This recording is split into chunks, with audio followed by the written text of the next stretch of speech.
Are you even a real Marine? The mocking laughter echoed through the armory at Camp Pendleton. In front of dozens of fellow service members, a young corporal stood frozen, her hand still gripping the mop. No one knew that in the back pocket of her fatigues rested a Purple Heart, the proof of a battle that had nearly taken her life in Afghanistan. Yet today, instead of respect, she was met with open humiliation. And then, in that heavy silence, a Navy SEAL suddenly stepped forward and changed everything. The first light of day streamed through the tall windows of the armory at Camp Pendleton, casting long bands of brightness across the cold concrete floor like blades of polished steel. Boots struck in rhythm, echoing off the walls, while the faint metallic rattle from racks of rifles rose and fell like the harsh chorus of the United States Marine Corps. Amid that scene of strength and decisiveness, a single figure moved quietly across the floor, almost as if she were only part of the backdrop. A young woman, her auburn hair tied neatly into a bun, both hands slowly pushing an industrial mop. Her name was Corporal Emily Carter, 25 years old, from Knoxville, Tennessee. She was not a janitor, not a civilian custodian. She was a Marine. Yet on this day, like so many before it, her faded uniform and her silent labor made others see her through a different lens, the lens of dismissal, tinged with indifference. Emily had grown accustomed to it. For 6 months, she had been reassigned to support duties managing facilities, maintaining the training halls and the weapon depots. In plain terms, her work was to keep the place clean, orderly, ready for the units that would train and deploy. It was not a trench, nor the deserts of Afghanistan, yet it was still part of the mission. She had always believed that no task in the military was meaningless. But belief alone does not silence a heart that still yearns for something more. To the younger Marines, Emily was nothing more than a lost veteran. In their eyes, she was a relic of wars past, someone who once carried a rifle, but now carried only a mop. They saw her bent slightly forward under the weight of her tools, and they assumed that was the entire story of her life. Emily rarely explained herself. She did not flaunt her past, did not mention the scar etched into her left shoulder, did not wear the medals on her chest. She kept silent, calm, moving steadily through her duties. Only in her eyes, from time to time, flickered something different, like a glimpse of an ocean still restless beneath a seemingly calm surface.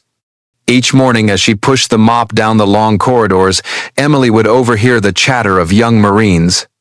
They talked about rifle qualifications, about weekend trips to San Diego, about upcoming deployments. Occasionally one would pass by and toss a careless remark. "Looks like you're lifting weights with that mop, Carter." A half joke, half mockery. She would simply smile faintly and keep working. Sometimes, her patience surprised them. More often, she was just entertainment in a base that thrived on strict discipline. But Emily was not unshakable. On long nights, back in her room, she often sat before a locked drawer, the place where her Purple Heart and Bronze Star were stored. They lay there, cold and heavy, buried under a layer of memory she preferred not to disturb. For every time she opened that drawer, images rushed back, the dust of Helmand exploding into the air, the earth shaking with the thunder of IEDs, and so much blood clinging to her medic's gloves. She had once dragged 4 fellow Marines out from under withering fire, shards of metal tearing into her own flesh. But here, inside Pendleton's armory, no one saw that. All they saw was a young woman cleaning the hallway, a Marine who was no longer a Marine. At times, the irony of it all made Emily laugh quietly to herself. Life had a strange sense of humor. The same woman who once sprinted through Taliban gunfire was now the resident expert at scrubbing mud off the boots of young recruits. If someone drew it as a comic strip, they might even title it The Janitor Marine, a nickname that was both sad and painfully fitting. Yet in those moments of self-mockery, Emily often found a sliver of strength to keep moving forward. Because deep down, she knew one thing. She had survived. And survival meant there was still a reason to be here, even if that reason was nothing more than keeping the base floor spotless at dawn.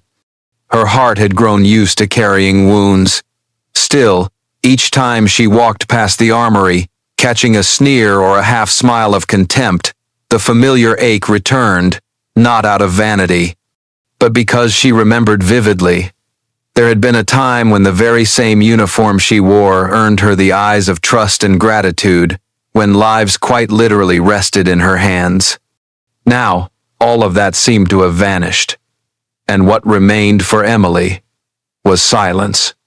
But silence does not last forever, for within that room, in a moment that seemed utterly ordinary, something was about to happen, something no one in the entire base could have imagined.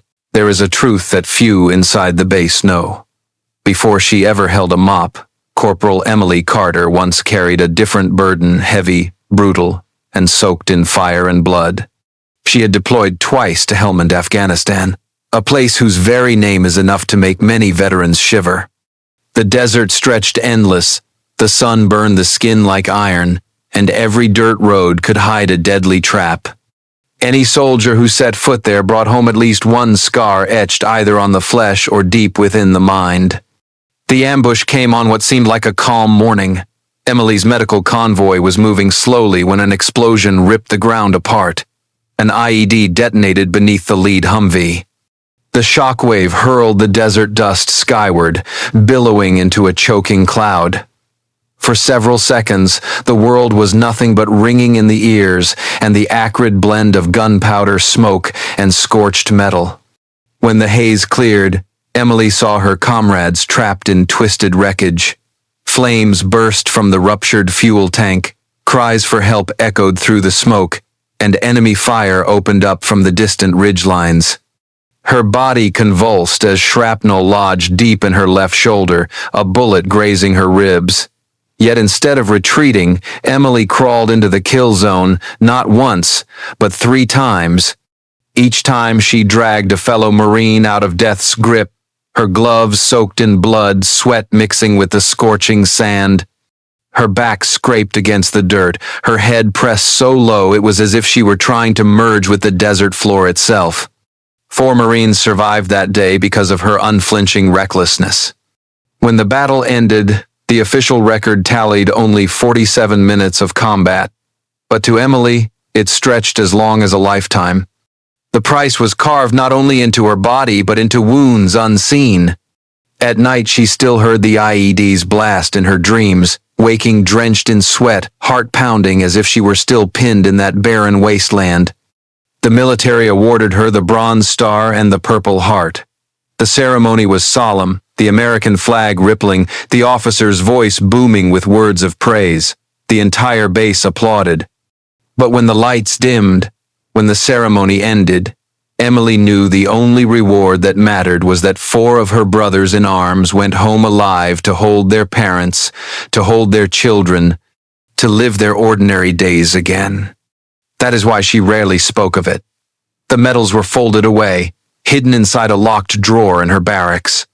To Emily, they were like old photographs, evidence of a chapter of life, but not something to be displayed every day. She chose silence. But silence bred misunderstanding. The young Marines at Pendleton, who knew nothing of Helmand, who had not seen that day, only saw a young woman pushing a mop. They did not know that the mop in her hand had once been replaced by blood-soaked bandages beneath enemy fire. Sometimes, life's bitter irony made her chuckle to herself. One afternoon, bent over scrubbing the floor, she thought, if the Taliban could see me now, they'd never believe it.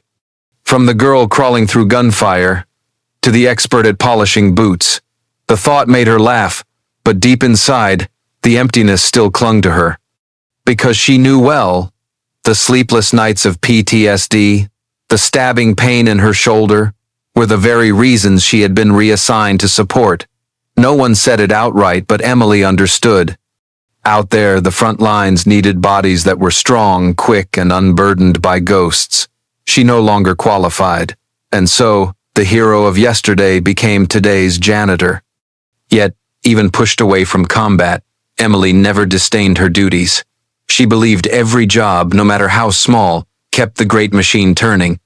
A clean, orderly base was still the ground upon which stronger Marines were trained. She held on to that belief like a lifeline to keep herself from drowning in the feeling of being forgotten. And so, each time she walked past the clusters of young Marines, hearing their carefree laughter, Emily remembered the 4 faces she had dragged from the fire. That memory alone was enough to keep her moving, even if in their eyes she was nothing more than a faded shadow. There was a paradox Emily lived with every day. The greatest acts of valor are seldom spoken of, but the smallest humiliations appear right in front of you. She knew this truth well, and she bore it with patience. But even patience, sooner or later, is tested to its breaking point. And that moment of testing was drawing very near. The armory was usually a place of noise and motion, metal clattering, papers rustling, boots pounding against concrete. But that morning the sound was sliced in half by a sharp, mocking laugh that rang out from behind the counter. It cut through the air like a dull blade, abrasive and cruel, and everyone felt it, yet no one had the courage to speak. Sergeant Robert Hayes lifted his head, his eyes drifting over Emily's supply request form before landing on the mop standing at her side. He let out a sneer, the kind of bitter smile worn by someone who had never tasted combat but carried himself with the swagger of a so-called base veteran. "You think you're a Marine? You look more like a janitor. A mop can't turn you into a warrior." The words shot out like bullets, reverberating through the room, jolting everyone within earshot. A few Marines lowered their heads, pretending to study their inventory sheets. Others quietly pulled out their phones, feigning distraction. Across the room, a group of Navy SEALs stood still, their eyes darkening, though none yet moved. Emily remained silent. Her auburn bun did not stir, her face strangely calm, but her hands, gripping the edge of the counter, had gone bone white from the pressure.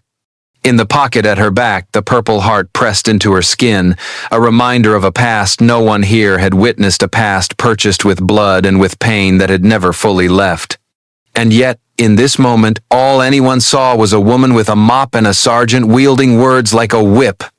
Hayes wasn't finished. He was the sort who craved an audience, and the crowd around him made for the perfect stage. His voice rose louder, laced with a twisted satisfaction. "Maybe you should stick to women's work, laundry, cooking, whatever, instead of wasting my time." A thin laugh slipped from the corner of the room, but it died quickly as every eye turned toward Emily. No one wanted to be dragged into the confrontation, and so the silence grew heavier than the insult itself. Inside Emily, a storm began to rise. She had endured the fire of Helmand, heard bullets snap past her ears, crawled across burning sand to drag her brothers out of death's reach. She had felt screams fill her ears, blood flood her gloves, her heart racing as death closed in on every side. And yet no battle had ever left her so suffocated as this one, mocked by her own, in her own house. There was a bitter irony in it all. A woman once decorated for valor now stood fighting back tears, not because of gunfire, but because of words about a mop. If an outsider had witnessed the scene, they might have thought it a dark satire rather than reality inside a Marine Corps base. Emily drew in a deep breath. She knew that if she snapped, if she allowed her anger to break loose, it would only feed Hayes's satisfaction. Men like him thrived on cracks in composure. So she chose silence, but her silence became a mirror, reflecting the injustice back at everyone in the room. A few eyes lingered on her, wavering between shame and hesitation. Some whispered quietly to one another, perhaps recalling rumors about Helmand, but none dared step forward to confirm them. They turned away, leaving Emily to stand alone beneath the weight of ridicule. In that moment, the noisy armory transformed into a stage for collective failure. Hayes played the loud jester, Emily the silent victim, and everyone else the audience, bound in their seats by fear and complicity. What stung most was not the sting of Hayes's words, but the agreement sealed by silence. For when no one speaks, humiliation becomes accepted truth. And in that truth, a Marine who once saved 4 lives was reduced to an outcast. Emily did not cry. She had never allowed herself to break before the enemy, and she would not break now before a base sergeant. But in her mind, Afghanistan came rushing back, colliding with the present moment. The crack of gunfire in the desert echoed inside her skull, mingling with the cruel laughter in the armory. And then, in that suffocating silence, Emily's eyes swept across the room. They were not eyes pleading for help, but the eyes of someone who had stared death in the face and still stood. The question hung in the air, unspoken but heavy. Would that gaze be enough to stir someone, anyone, to finally break the wall of silence? Dear audience, grab a glass of water, take a moment to relax, and keep listening to the story. The twists are still to come. And please drop a comment below letting me know where you're watching from and what time it is for you.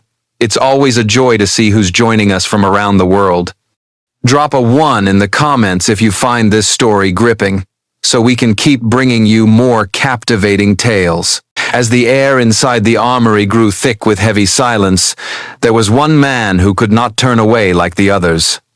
In the corner of the room, Senior Chief Daniel Reyes stood with his arms crossed, his tall frame like a silent monument amid the uneasy crowd. He had deployed 4 times to Iraq and Afghanistan, had seen enough blood, sweat, and sacrifice to understand one truth. The honor of a warrior is never a joke. Every insult Hayes hurled felt to Reyes like a dull blade carving into the pride of every soldier who had ever stepped onto a battlefield. He clenched his fists, the old reflex of a man suppressing anger in the middle of an ambush. Then he released them, reminding himself of the unspoken rules that had existed in the military for generations. Never interfere in another unit's business, especially not in the internal disputes of the Marine Corps. But what he was witnessing was not merely internal conflict. It was an open mockery of something sacred, of the recognition and respect owed to those who had bled for their brothers. Reyes's eyes rested on Emily. She bowed her head, strands of auburn hair falling forward as if to hide the tears threatening to spill. Yet she still stood straight, her shoulders taut as though trying to carry the entire weight of the room on her back. In her eyes, Reyes saw not only pain, he saw the faces of countless soldiers he had once fought beside the ones who had fallen and the ones who still lived because someone had been brave enough to do what no one else dared. He knew then he could not remain still. For a fleeting moment, Reyes thought of the irony. In Iraq, he had faced suicide bombers. In Afghanistan, he had crept through darkness into enemy strongholds. And now, here on a quiet American base, his greatest trial was deciding whether to stand up against a loud-mouthed sergeant. A confrontation with no guns, no bullets, yet tense as any battlefield. Reyes drew in a deep breath. His gaze swept the room and caught the eyes of a few fellow SEALs. No words were spoken, but they saw the determination in his stare. A few gave subtle nods as if silently agreeing. If anyone is to step forward, it must be you. He stepped out from the corner. Each footfall echoed sharply on the concrete, slicing through the oppressive silence. The crowd instinctively parted, their stunned eyes following him.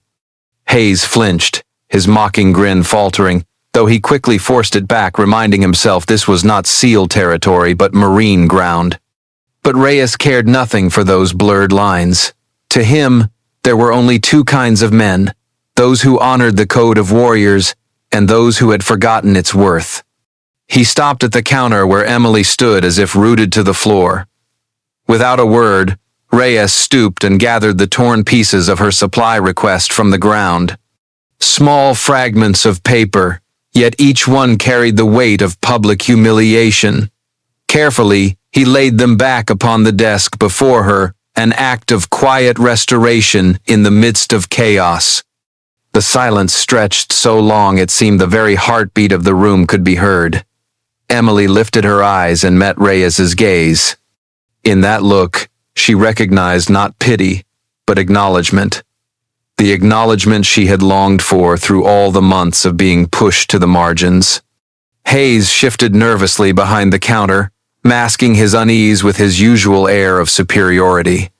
But Reyes's eyes that had stared into the face of the enemy on battlefields overseas, cut through him and left him voiceless. Still, no one else in the room spoke. Yet everyone knew this silence was about to break, and when it did, no one would be able to pretend they had not witnessed it. Reyes loosened his shoulders, as though arriving at a final decision. He had stood on the sidelines long enough. Now was the time to step in, not just to defend one Marine, but to defend the very value for which the military itself existed. That moment was like a sudden storm sweeping across a calm sea. No one in the armory could have imagined that Senior Chief Daniel Reyes, a battle-hardened Navy SEAL, would dare step straight into the center of the room and confront injustice head-on. Each footstep echoed against the concrete floor like a drumbeat announcing change, and the entire space seemed to hold its breath. Reyes stopped at the counter, his piercing gaze sharp enough to make Robert Hayes step back half a pace. The swagger that Hayes so often wore cracked for an instant, as if all his arrogance had been nothing more than a fragile coat of paint. Reyes did not speak right away. Instead, he bent down and picked up the shredded pieces of Emily's supply request from the floor. The motion was deliberate, slow, yet carried unexpected weight, an act of quiet respect for Emily, and a silent humiliation for Hayes. Placing the fragments back on the desk, Reyes lifted his head. His voice was low, steady, and clear, not raised, yet it carried across the entire room. He said he had just witnessed someone being demeaned, someone who had earned the Bronze Star and the Purple Heart, someone who had pulled 4 comrades out from under Taliban fire, someone who, in the span of one afternoon, had done more than most of them would in an entire career. The words landed like a time bomb. No one moved. The young Marines stared wide-eyed at Emily, their expressions shifting to confusion and disbelief as they realized that the woman they had dismissed carried within her a history of heroism. Hayes turned pale, his mouth opening, but no words came out. Reyes didn't stop there. He unshouldered his HK-416, the weapon as familiar to him as his own body. And then, to the stunned silence of everyone present, he placed it in Emily's hands. A warrior like you deserves to carry a rifle, not a mop. The entire room fell silent. In American military culture, handing over one's personal weapon is an unwritten ritual, rare, sacred. It is more than trust. It is an acknowledgement that the other person is a brother or sister in arms, bound by blood. And in that moment, Reyes lifted Emily from the image of a janitor with a mop to the stature of a Marine worthy of honor. Emily stood frozen, her hands trembling as they accepted the rifle, not from fear, but from the sheer weight of its meaning. The cold steel in her palms awakened memories of the battlefield gunfire cracking, the dust of Helmand rising, the heat of blood soaking through her uniform. But now, mingled with those memories, came something new: recognition. After months of being buried beneath silence and scornful stares, she was reminded that her worth had never truly disappeared. The scene, with all its sudden gravity, turned the armory into a kind of unspoken ceremony. Soldiers nearby straightened unconsciously, some swallowed hard, their eyes shifting from doubt to respect. A few gave small, hesitant nods, as if collectively admitting, "She deserves this." Meanwhile, Hayes was left hollowed out, his face flushed between red rage and pale shame, yet no rebuttal came. For Reyes had not just invoked medals, he had invoked truth, truth etched into the records of the military, truth paid for in blood and sacrifice. In the midst of that heavy air, a thin thread of humor slipped in. A young Marine whispered to his buddy, "That mop would be clapping right now if it had hands." The awkward joke, clumsy as it was, broke the tension just enough that a few lips curved into faint smiles. But quickly, the room returned to reverent silence. Emily tightened her grip on the rifle, her eyes shimmering though no tears fell. Before everyone present, she carried herself with the composure of a warrior, one who knew that victories did not always come through blood, but sometimes through a single gesture that restored dignity. In that moment, the entire room shifted. No one saw Emily as an outsider anymore. They saw her as a fellow Marine, and they saw in Reyes the courage to break the silence. A long collective exhale drifted from a corner, releasing the tension that had hung over them all. And now, every eye in the armory turned toward Emily, waiting to see what she would do next. The silence at first was like a heavy wall. But then, one by one, the bricks of that wall began to fall. After Reyes placed the rifle in Emily's hands, the atmosphere inside the armory seemed permanently altered. A few young Marines who only moments before had turned their backs now quietly stepped closer. They did not say much, only whispered apologies, not for mocking her, but for remaining silent for too long. Others placed a hand gently on her shoulder, their eyes filled with regret mingled with respect. The scene spread like a spark racing through dry grass. Within hours, word of the incident had reached every corner of Camp Pendleton. From the chow hall to the training grounds, conversations revolved around the Navy SEAL veteran who had publicly stood up for a young corporal once dismissed and disregarded. Details were stretched, exaggerated, reshaped in the telling, but the heart of the story never changed. Emily Carter's honor had been restored, and Reyes's act had forced everyone to hold a mirror to themselves. It wasn't long before the story reached the ears of the commanding officers. An investigation into base culture was launched. What they uncovered went beyond a personal conflict between Hayes and Emily. It was a symptom of something deeper. A quiet but persistent culture of disregard toward those relegated to support roles, especially women. The results of the inquiry surprised no one. Robert Hayes was harshly disciplined and ordered to attend mandatory retraining in military ethics. Rumor spread that in his very first session, the instructor deliberately projected Emily's photo alongside the official report of her valor. The classroom fell silent. For Hayes, it was perhaps the bitterest lesson of his career. But more important than his punishment was the ripple effect it left behind. Units across the base began holding small group discussions, where Marines spoke openly about respect for their fellow service members no matter their current assignment. In one meeting, a young sergeant joked, "From now on, I'll never look at a mop the same way again." The room erupted in laughter, but beneath the humor lay a genuine shift in mindset. For Emily, change came quickly. The sneers were gone. When she walked the halls, she was no longer met with sidelong glances or dismissive smirks. Instead, there were nods of acknowledgement, short greetings, gestures of respect, not born of pity, but of recognition. And that, to her, was worth more than any medal. Only a few weeks later, Emily received new orders: reassignment to the Marine Corps Field Medical Training Battalion in San Diego. There, she would no longer mop floors, but instead pass on the very skills that had once allowed her to save lives under fire. From battlefield triage to evacuating the wounded under heavy fire, every lesson she carried was forged in blood and dust, lessons no textbook could ever teach. On her first day stepping into the classroom, Emily wore a fresh uniform, no longer faded and worn. The recruits rose to attention, their eyes bright with anticipation and respect. She smiled, and for the first time in many months, the smile was genuine, unforced. In that moment, she realized, this was where she truly belonged, not in a place where she had to prove herself, but in one where she could pass on her hard-earned knowledge to prepare the next generation of Marines. In that moment, too, she remembered the day Reyes had placed the rifle in her hands. It had not merely been a gesture of acknowledgement. It was a reminder that the true worth of a warrior never disappears. It can only be obscured, and sometimes it only takes one person brave enough to speak up for it to shine again. At Pendleton, life gradually returned to its routine. But for those who had stood in the armory that day, the nameless ceremony created by Reyes and Emily would never fade.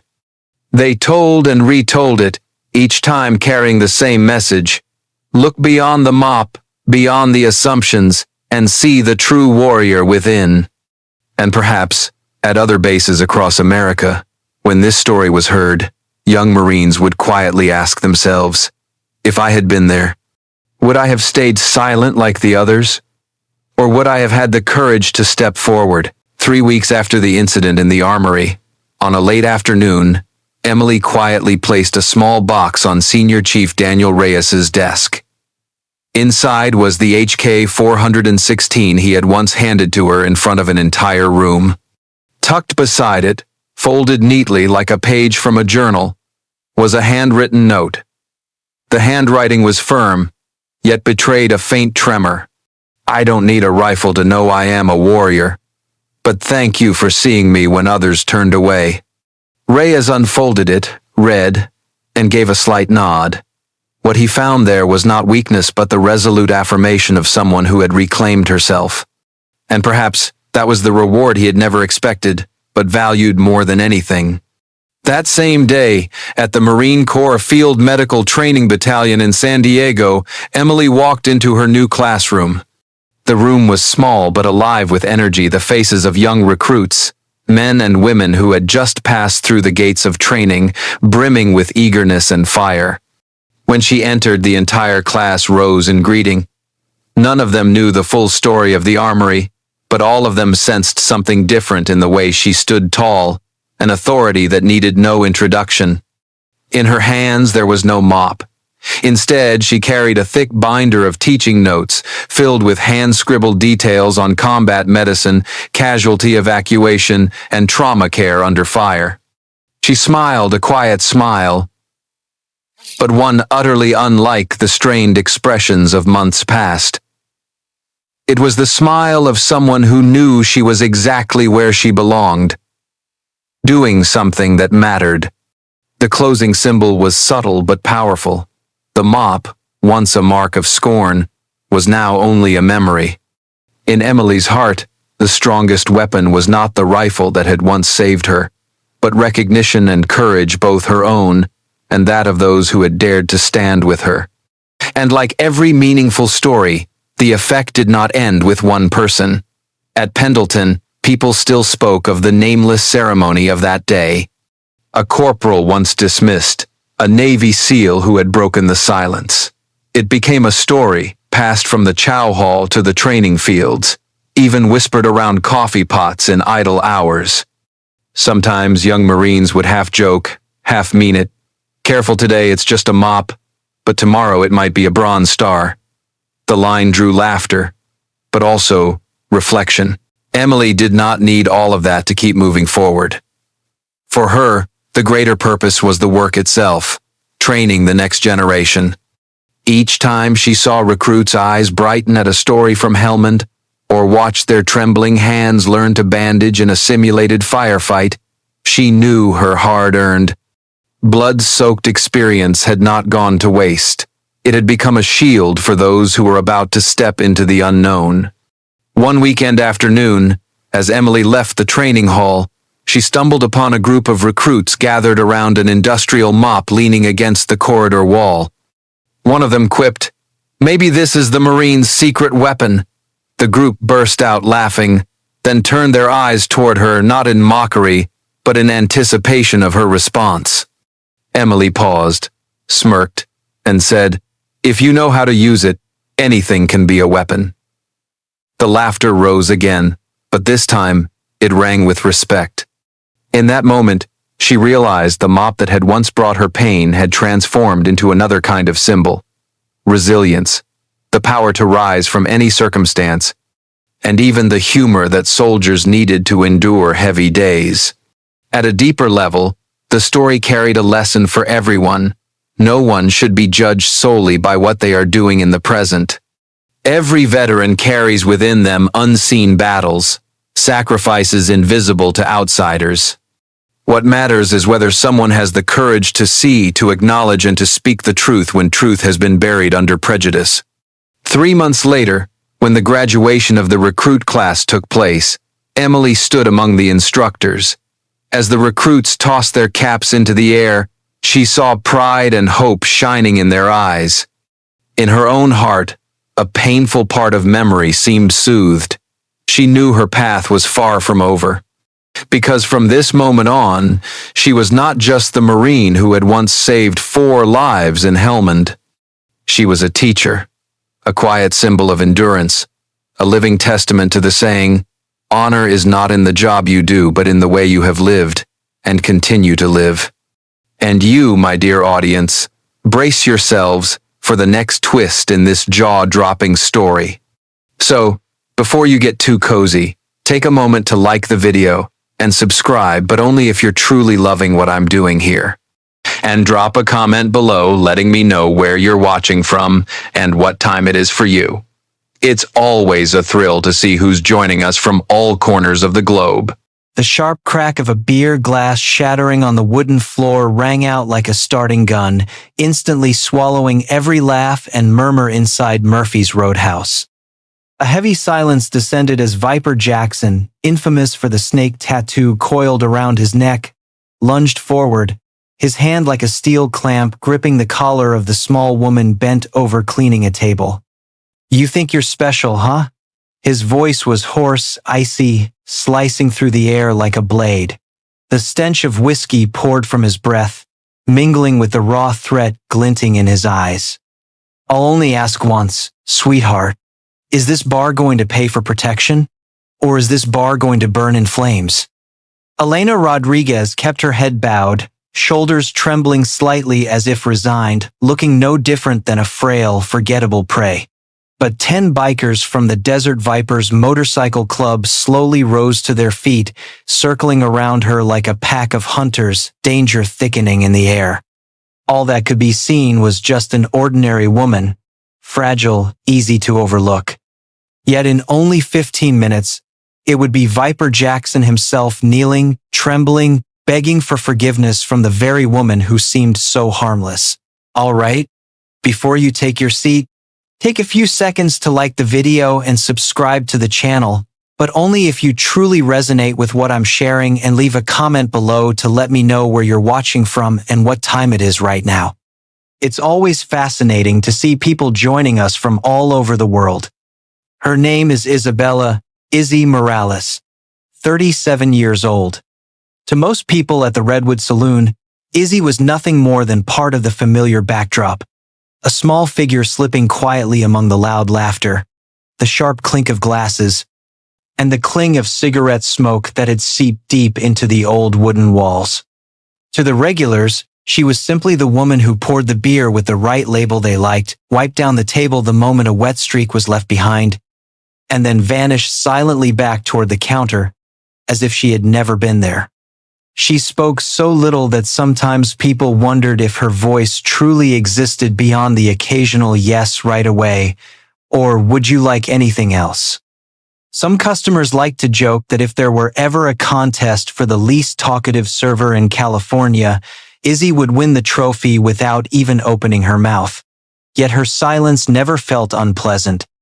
On the contrary, it made people accept her as part of the saloon, like the jukebox in the corner, always present, never complaining, sometimes playing a familiar tune to serve as background for memory.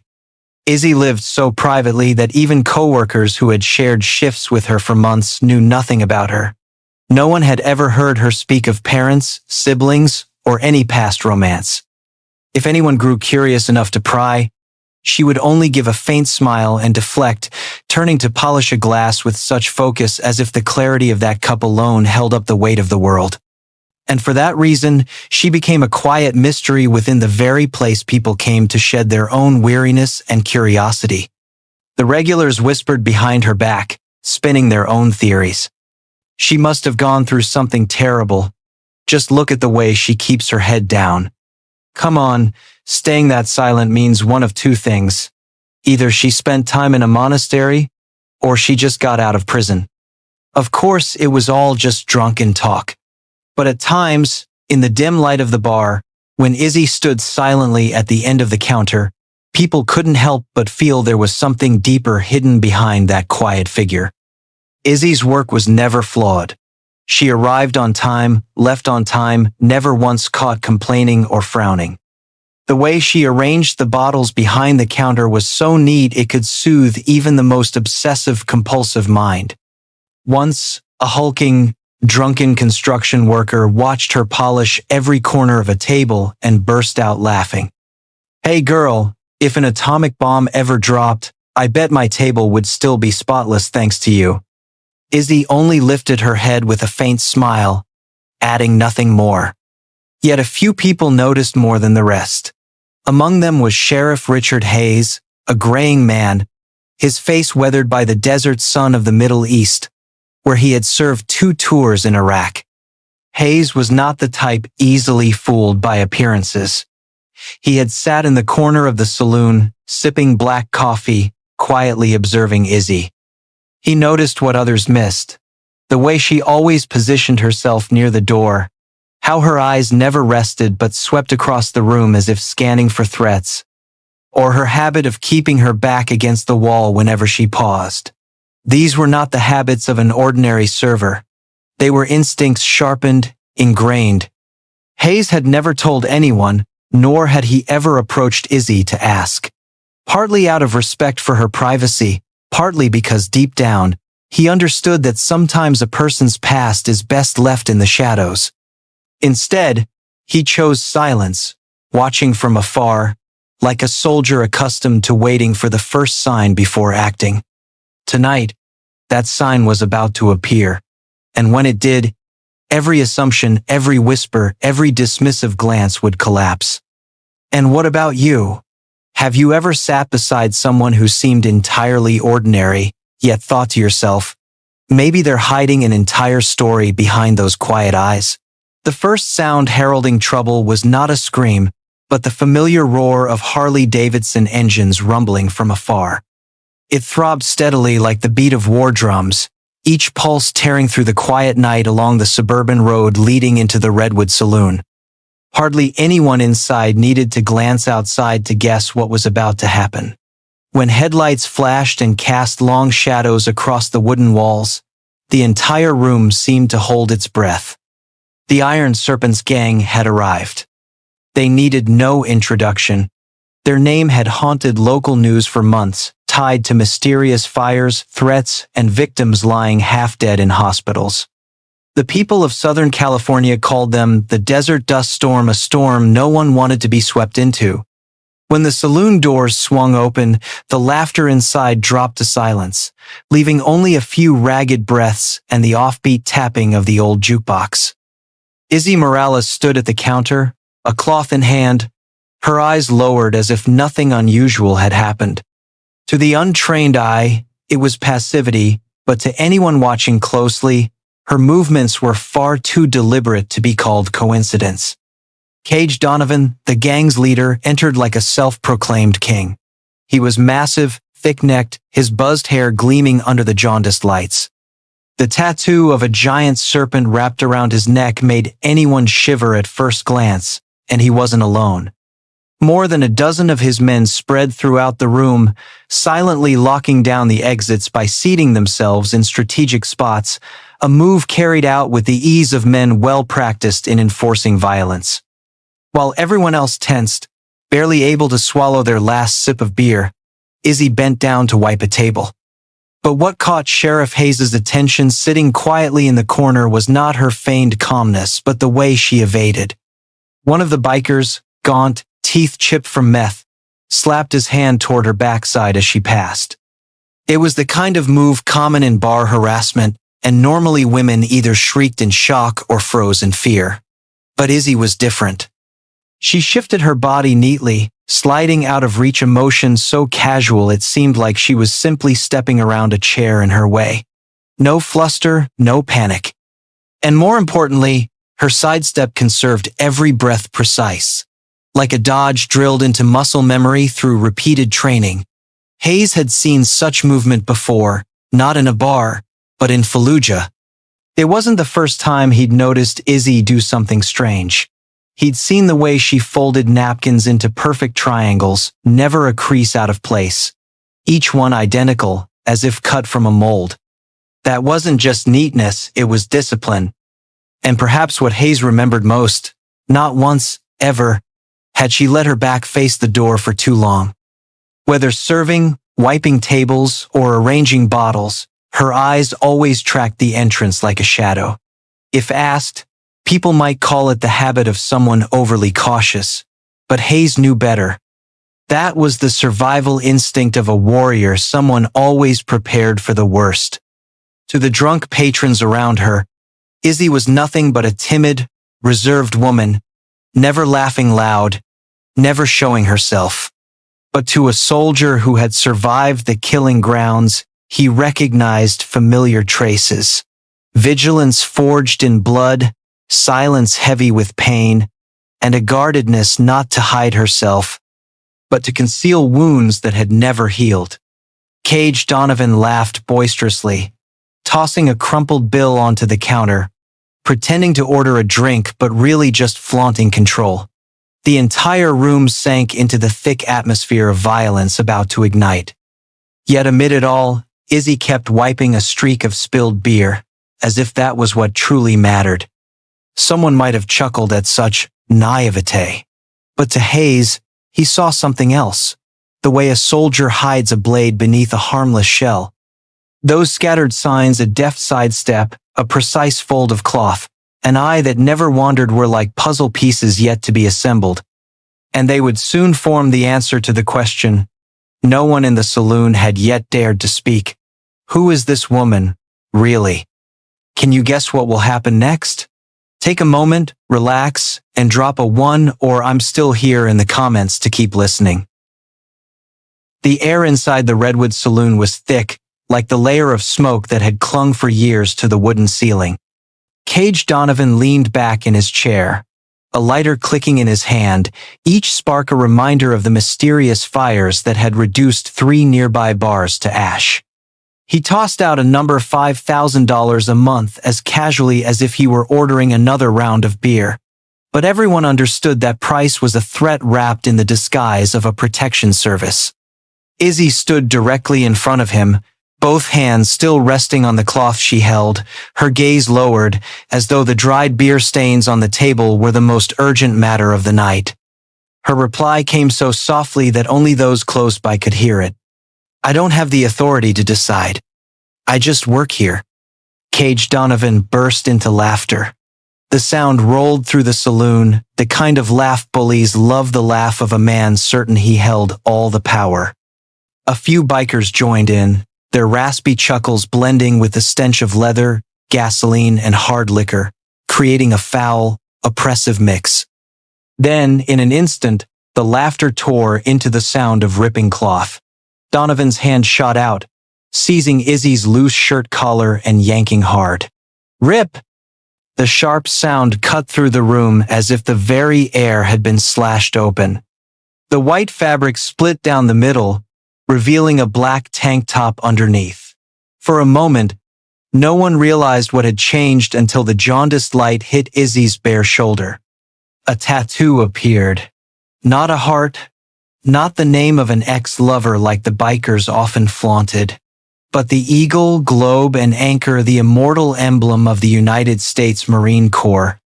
Below it, bold letters unfaded, 2nd Recon Battalion, USMC.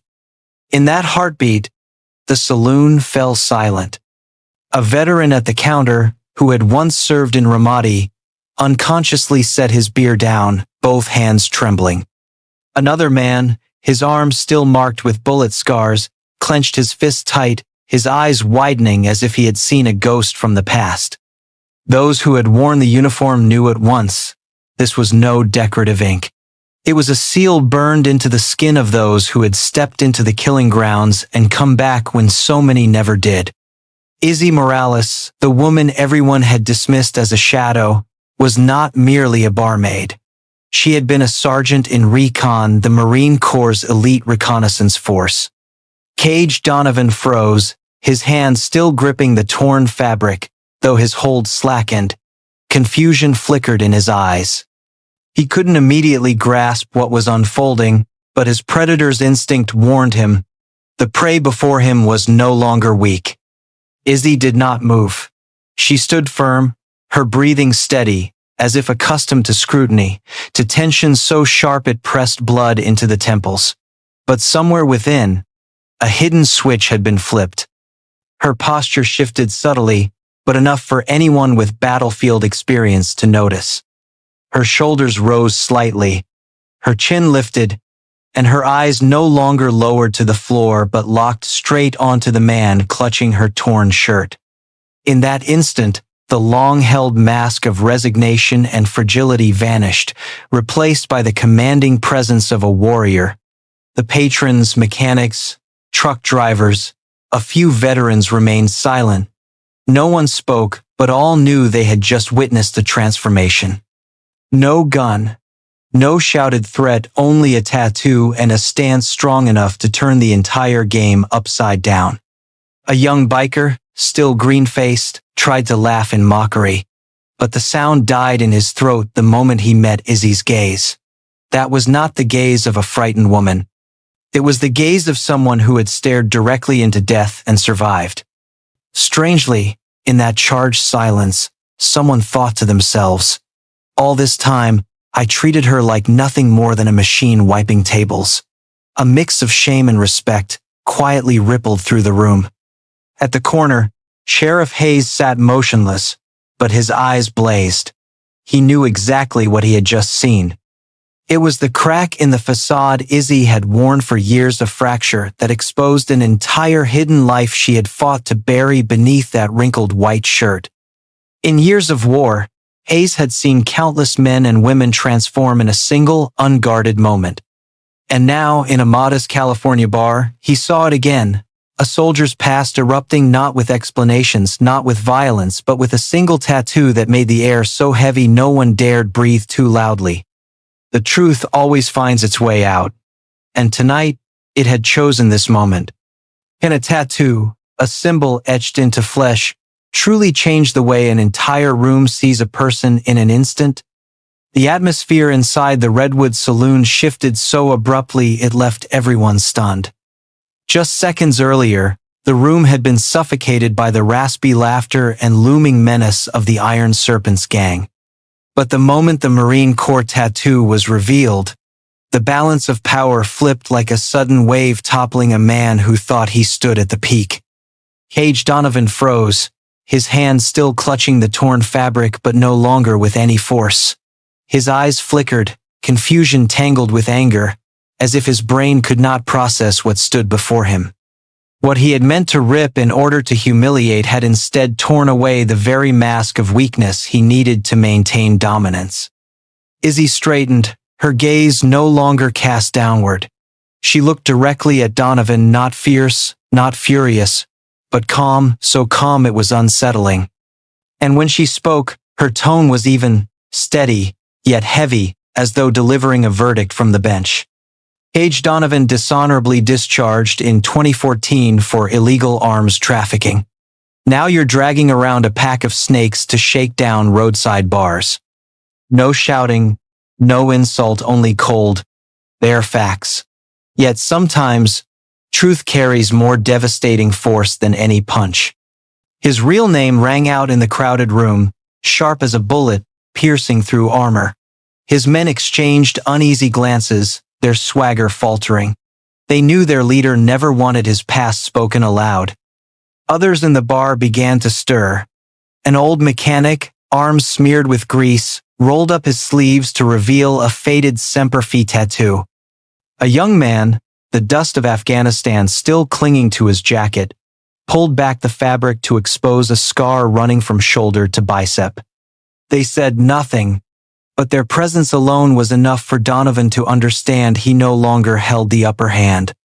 The stage he had intended as his show of force had turned into a battlefield, one where he now stood, surrounded by men who had truly walked through the gates of hell. Chairs creaked, not from fear, but from patrons rising, ready to step in if violence broke out. Izzy did not move.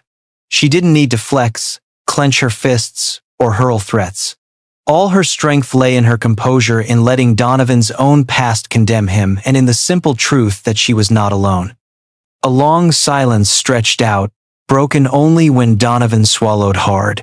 He had thought himself a master of control, yet now it slipped from his grip faster than beer through a cracked glass. Some bikers tried to appear unfazed, leaning on tables or smirking, but their gestures looked forced, brittle.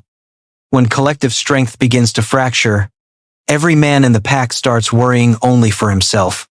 From the corner, the old jukebox suddenly switched tracks, belting out the opening lines of a rock ballad.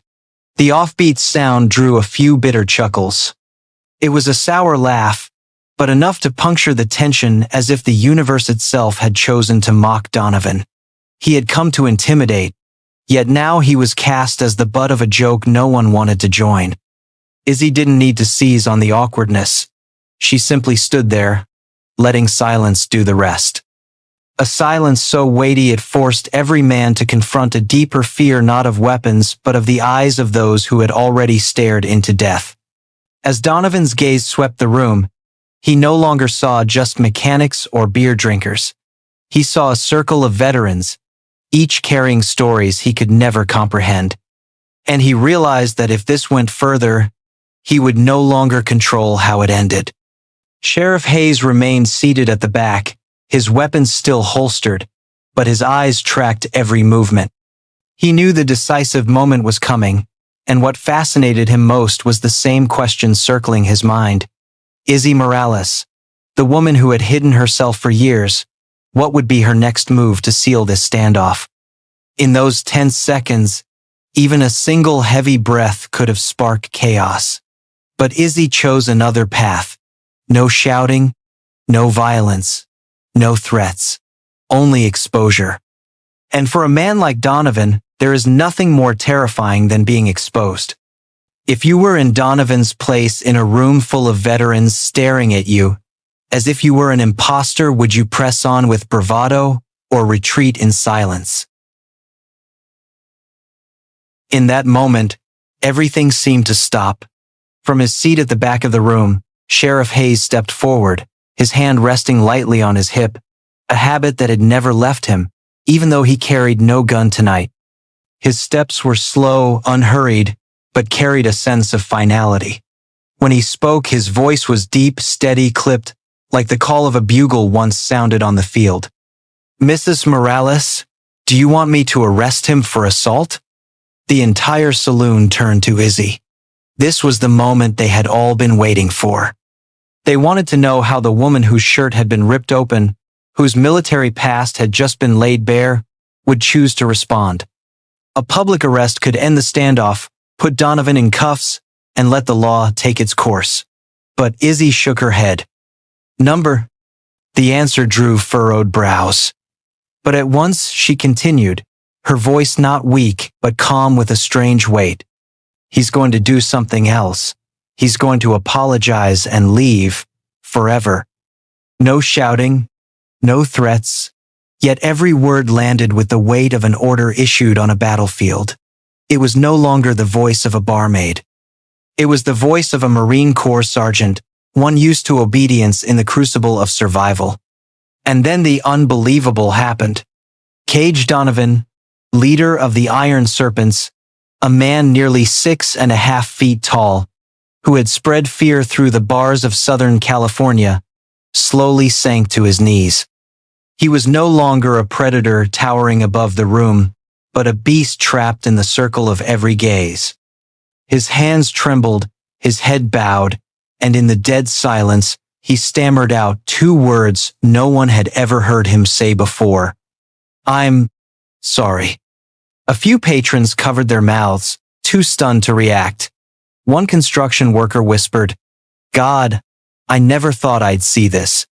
Another gave a bitter chuckle. Worth missing dinner for. Izzy looked at him, not triumphant, not angry.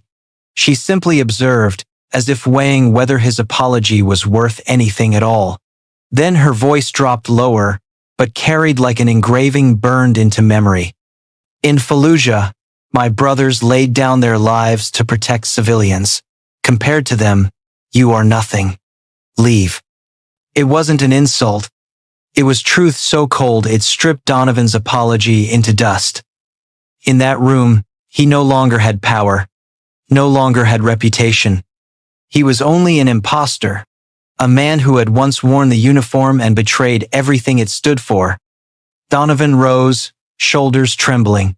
He turned toward the door, retreating step by step, and his men, the ones who had once swaggered loudly, now followed in silence, too ashamed to meet anyone's eyes. A few even lowered their heads, as though embarrassed by their own cowardice.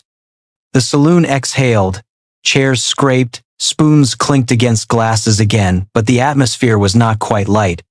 For everyone knew they had just witnessed something rare, a transformation not born from violence, but from the gravity of a past that could not be denied.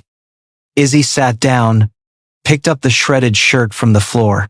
Instead of raging or throwing it away, she folded it neatly, each crease so precise it drew a few quiet laughs. She just made the iron serpents kneel, and now she's fussing over a torn shirt, one patron whispered. Laughter rippled softly, a balm to soothe the lingering tension. But for those who truly understood, it wasn't carelessness. It was discipline, the habit of a soldier, to tidy up, restore order, to control even the smallest details after the storm has passed. Sheriff Hayes stood still for a long moment. He understood Izzy did not want revenge nor prosecution. She wanted something else. To prove that true strength lies not in guns, not in violence, but in the ability to stand firm and force evil to kneel through the weight of moral authority. Perhaps that was the true lesson of the night. Around the room, scattered veterans exchanged glances. They had been silent. They had hidden their pasts for fear of being misunderstood. But now, seeing Izzy stand tall, they began to realize perhaps it was time to let the past speak, not to boast, but to remind the world that they were still here, still of worth. Izzy did not smile. She only returned to the bar, polishing the glass she had left unfinished, as though the entire scene had been nothing more than a fleeting dream. But no one in the room believed the illusion anymore. Have you ever witnessed someone without fists, without weapons, make the most violent man in the room kneel? News of that night at the Redwood Saloon spread faster than a wildfire racing across California's summer-dry grasslands. People retold it in countless versions, each one spiced with its own embellishment. Some said the Iron Serpent's leader had fallen to his knees because of nothing more than Izzy's gaze. Others added that she recited his entire military record aloud as if the CIA were backing her up. Whatever the truth, one fact remained the same. The man who once sowed fear had bowed his head, and the quiet woman behind the bar had become the centerpiece of a story everyone wanted to tell. Just weeks later, the Redwood Saloon was no longer the lonely roadside bar it had been. Its weathered wooden doors became a gathering place for men and women who had once worn the uniform. They came from 3 counties away, from tiny towns and crowded cities alike. They didn't come to drink themselves numb, but to find a safe place, a place where they could be themselves, where the past was no longer a burden but a bond. People brought mementos with them. A faded flag once flown over a base in Fallujah was stretched across the brick wall. A black and white photo of a platoon that had lost half its number and helmet was placed on the counter. Someone brought a dented medal scarred by a bullet, keeping it as a reminder that sacrifice had never been meaningless. Tuesday nights quickly turned into Veterans Night. At first, just a few gathered. Then the numbers grew until the bar had to add tables and chairs on the porch. The atmosphere was both solemn and warm. An old Marine told stories of Khe-Sanh in 1968. A younger man shared the hollow emptiness of coming home from Afghanistan to a world that couldn't understand. There were tears, laughter, and sometimes long silences, but in those silences they recognized each other. Izzy still stood behind the bar, wiping glasses, clearing tables, pouring beer, but the way people looked at her had changed. No longer was she just a faint blur in the background. Now, each time she passed, they nodded to her as they would to a fellow soldier. And when she smiled, rare though it was, that smile carried a comfort they hadn't realized they needed. One late evening, Sheriff Hayes approached. He set his coffee cup down, his eyes steady but warm as he told her, "You stood your ground like a soldier. And because of that, we have a safe place now. It wasn't just praise. It was recognition from one who had worn the uniform to another who had quietly carried the same weight of memory. Perhaps the most surprising part was how the wider community responded. At first, they came out of curiosity, drawn by the rumor of the waitress who made a biker kneel. But gradually, they stayed. They stayed because they discovered that within the Redwood Saloon was a place to learn respect for those who had seemed forgotten. Families brought children so they could hear stories that no textbook would ever teach. Young people sat for hours, listening intently as an old soldier described crossing the Iraqi desert with nothing but a single canteen and a prayer. Sometimes humor broke the heaviness. A Navy veteran brought his guitar, strumming a few sad country ballads, but sending the whole room into laughter when he forgot the lyrics halfway through. Someone shouted back, "Better you forget lyrics than forget night watch on the ship," and the bar erupted again. Those moments, light but precious, turned the saloon into a family. And Izzy, though still sparing with words, was no longer a shadow. People looked at her with gratitude. Because with one night, one tattoo, and unshakable calm, she had reminded the community that veterans had not disappeared.